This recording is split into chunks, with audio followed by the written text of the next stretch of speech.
আসসালামু আলাইকুম দর্শক, শুরুতেই ক্ষমা চেয়ে নিচ্ছি দীর্ঘদিন কোনো ফুড রেসিপি বা হোম ডেকোরেশন নিয়ে আপনাদের সামনে উপস্থিত হতে পারিনি বলে। আসলে নানা ব্যস্ততায় নতুন কোনো কন্টেন্ট তৈরি করা যায়নি কটা মাস। আশা করছি এখন থেকে আবার নিয়মিত হাজির হতে পারবো আপনাদের সামনে। কেমন আছেন আপনারা সবাই বলুন তো? আমি আলহামদুলিল্লাহ ভালো আছি। সবাইকে পবিত্র রমাদান মুবারক জানিয়ে আজকের কন্টেন্টে আসি। আজকে আমরা তৈরি করছি ভীষণ মজার একটি ইফতার আইটেম, যেটার নাম আমি রেখেছি ক্ষীরে ডুবানো ক্রিম স্যান্ডউইচ। আসুন আর কথা না বাড়িয়ে রেসিপিটা শুরু করি।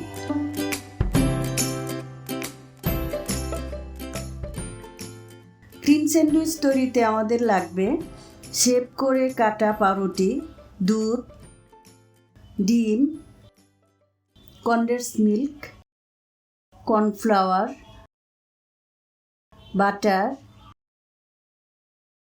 চিনি, দুধের সর ও সুইট বল। খুব সহজ রেসিপি। প্রথমে আমরা যেটা করব, ব্রেডগুলোকে ডাইস বা ছুরি দিয়ে শেপ করে কেটে নেব।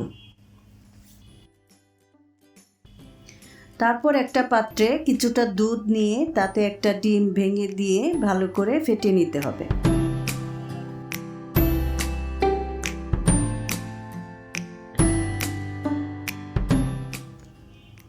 কাটা পাউরুটিগুলোকে দুধ ডিমের এই মিশ্রণে মাখিয়ে এবার তেলে ভাজার পালা।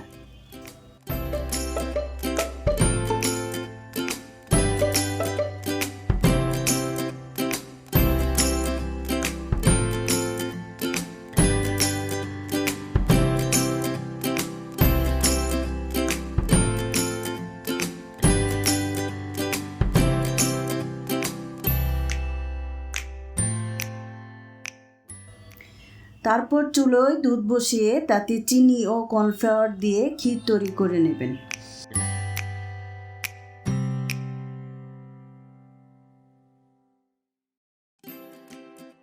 রেসিপির এই অংশটুকু একটু বোরিং, কারণ ক্ষীর তৈরিতে ধৈর্য লাগে, অনবরত নাড়া দেওয়ার উপর থাকতে হয়।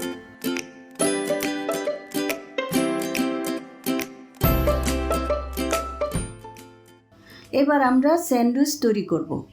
কনডেন্স মিল্ক ও বাটার মিশিয়ে এই মিশ্রণটা আমি আগে বানিয়ে রেখেছি, যেটাকে আমরা স্যান্ডউইচের ফিলিং বা পুর হিসেবে ইউজ করব।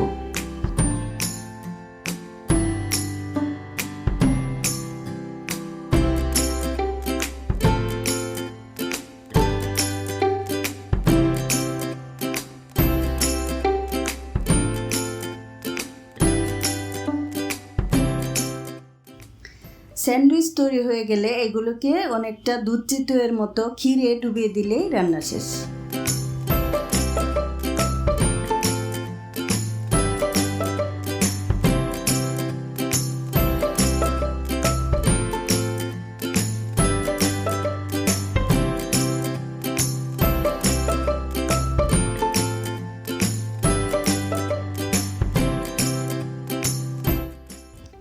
কিছু সুইট বল ছিটিয়ে দিয়ে পরিবেশন করুন মজাদার ক্ষীরে ডুবানো ক্রিম স্যান্ডউইচ।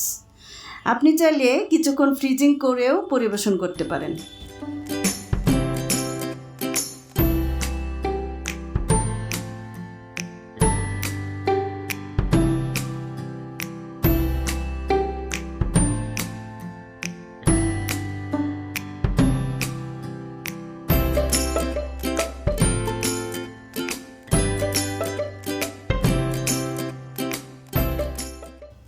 কেমন লাগলো রেসিপিটা?